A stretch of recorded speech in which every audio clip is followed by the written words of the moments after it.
Anonymously Autistic is a WordPress blogger I check out quite often. There are not many I subscribe to. One of the most recent posts as of this segment is one of the reasons why I subscribed and stay subscribed. This person's words tend to strum my life, something I've said often in the comment section, this post being no different. I began to write a lengthy reply as usual, but this morning I opted to try to do a YouTube post instead. The reason being is that this post is more universal, and I like for the few YouTube subscribers I have to hear the other side of me, the side that feels it can do something positive right then for someone I'll never meet and is going through something I fought hard to begin breaking out of. To this day, I have more or less reached the end of that road, with pieces of the long walk tugging away at my back, whispering in my ear, and at points placing images in my mind's eye in hopes to reel me back into its core. With that said, I'll give the points of this Anonymously Autistic's post that struck me the most. Looking around at the mass before me, my life seems completely overwhelming. I get lost, perfectionism takes over, or my inspiration simply vanishes. In not being productive, I am only making my life worse. Drown in adulthood, responsibilities, work, family, people who depend on you. Maybe if I run far enough, if I disappear without a word in the night, I will escape my troubles. I want to be invisible. What troubles would I leave behind? The first thing that came to mind was stop.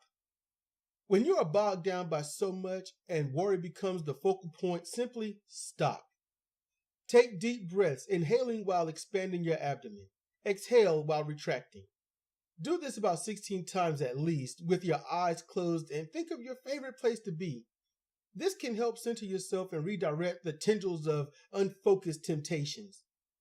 Remove them and find what you need where you are.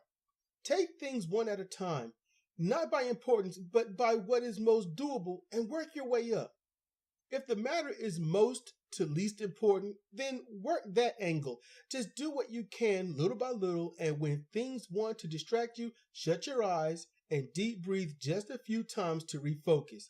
This is what I tend to do from time to time, and I hope that part helps you. The other thing I would do is ensure that other people's situations do not become my problems. I was taught by a former friend's mom that there are situations and problems. Situations come and go and can be dealt with. A problem is a situation that will not go away and obstructs your life. So if people are dear to you, even those you love or are in love with have situations or even problems, I find it best to be an ear. Listen to them. Be a confidence booster or vocal solver for the moment. Boosting their confidence might give them the ability to see what is hiding from them the whole time. In addition, coming with a way to solve the matter is just as good.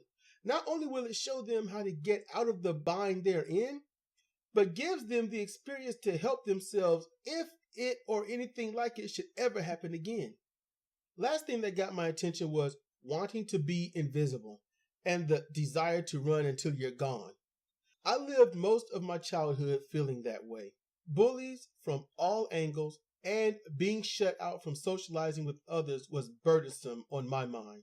I'm sure Anonymously Autistic's triggers for wanting to flee are different, and yet we all have them to lesser or stronger degrees. Nearing the end of high school, a now former friend and I were trying to find ways to nullify bullies, verbal instigators, and such. He came to me with a theory that for the most part worked solidly. He dubbed it acceptance. Not submission or whatnot. No, this is psychologically against the antagonist. You simply accept what is being said and move on. Not take it in, not believe it, but look at them plainly and agree.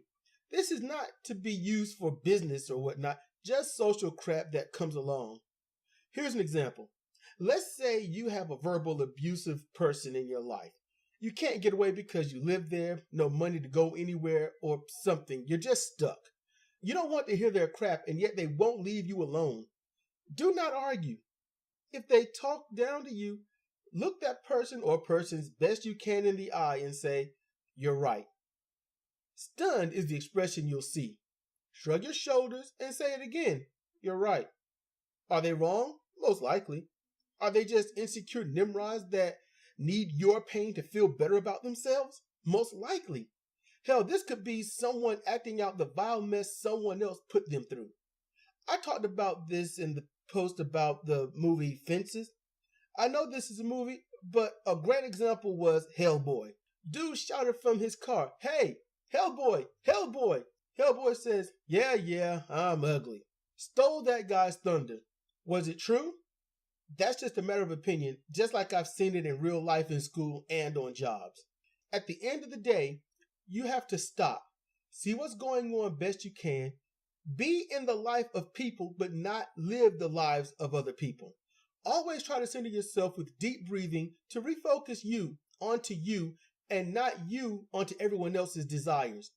Destroy the thunder of others built at you by verbally accepting what is said.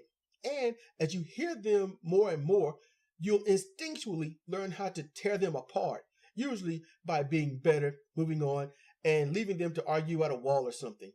Now, this is not giving the entire post full nuance, and if you are interested, check the description below and visit Anonymously Autistic's WordPress page and read this in its entirety. I'm sure you'll be as hooked as I am.